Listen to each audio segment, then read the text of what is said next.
Adeel flinched, nearly dropping his phone. The sound was shrill, just as before. He hit record. The old phone vibrated against the table with each ring. Some phones bring news. Some bring voices of loved ones. But this one? It brought only whispers of terror. Adeel should have left the moment he heard them, but something wouldn't let him go. Morning after the photograph. Adeel woke up drenched in sweat. The photograph still lay on the nightstand, the scratched-out eyes glaring at him like wounds. He hadn't slept properly, just tossed and turned while the shadows seemed to crawl along the walls.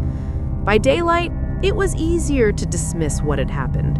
Sunlight made everything ordinary again. The phone sat harmlessly on the side table, silent, like any old junk. It's just stress, moving stress, that's all.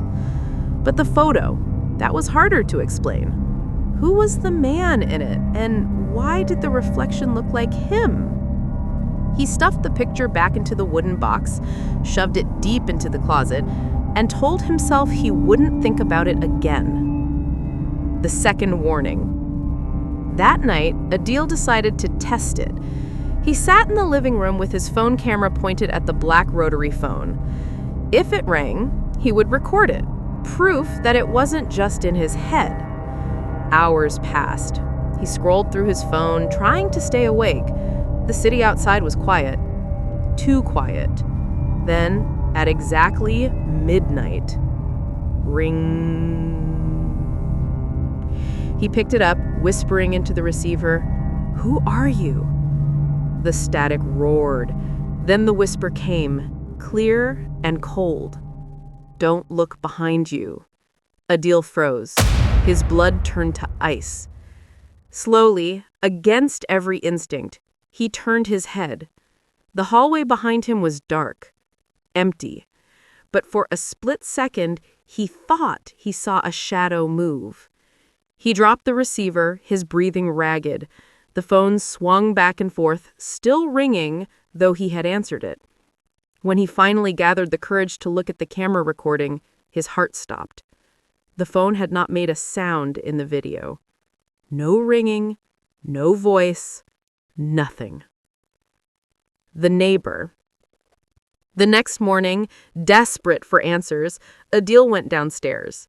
The building was quiet, most apartments seemingly empty. Finally, he found an older woman watering plants in the courtyard. "Excuse me, ma'am, do you know who lived in my apartment before me?" The woman froze. She looked at him with wide, wary eyes. "You took that place? Flat 3C? "Yes," Adeel replied. "Why?" She set her watering can down, hands trembling. "That apartment should have stayed empty. The man before you, he was strange, always talking on that phone." "What phone?" Adeel asked quickly. The woman glanced around as if afraid someone might hear. "The black one, always ringing at night. I heard him through the walls, whispering, arguing, sometimes crying. And then one night, her voice trailed off." "What happened?" Adeel pressed. She shook her head. "They found him dead, eyes wide open, phone in his hand, but when police checked, there was no connection, no line, nothing." She backed away, muttering, "You should leave. That phone doesn't belong to you." The instructions. That night, Adeel sat in the living room again, the phone looming like a predator. Midnight came. Ring. This time, Adeel didn't hesitate. He picked it up instantly. "What do you want from me?" The whisper slithered through the line. "Go to the window." Adeel's heart raced. Slowly, he turned. The curtains swayed as if stirred by breath. He approached, pulled them open. Across the street, in the building opposite, a dark figure stood at a window, still, motionless, watching him. Adeel stumbled back, dropping the receiver. His chest heaved. When he looked again, the figure was gone. The phone lay silent now, as if mocking him. sleepless terror. The following days blurred together. Adeel barely slept. Every night the phone rang. Every night the whispers gave new commands. Don't close your eyes. Check under the bed. He's already in the room. Sometimes there was nothing, but sometimes he swore he heard breathing in the dark. The more he tried to ignore it, the worse it became. Doors creaked open on their own. Shadows stretched farther than they should. His reflection in the mirror lingered a second too long. Adeel stopped going to work. He stopped eating properly. His life narrowed to the apartment and the phone. It was breaking him down. The box again. One night, unable to take it anymore, Adeel retrieved the wooden box from the closet. He needed to know. Inside, beneath the photo, he found a folded piece of paper. Hands shaking, he opened it.